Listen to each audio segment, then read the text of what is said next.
सदा सत्स्वरूपं चिदानन्दकन्दं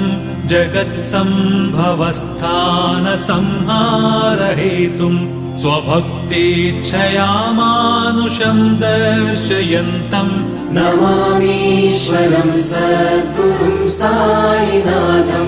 नमामीश्वरं सद्गुरुं साईनाथम् भवद्ध्वान्तविध्वंसमार्ताण्डमीड्यं मनोवागतीतं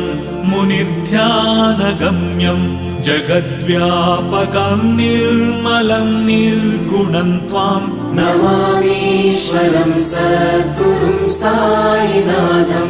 नमामीश्वरं सद्गुरुं साईनाथम् भवाम्बोधिमग्नार्दितानां जनानां स्वपादाश्रितानां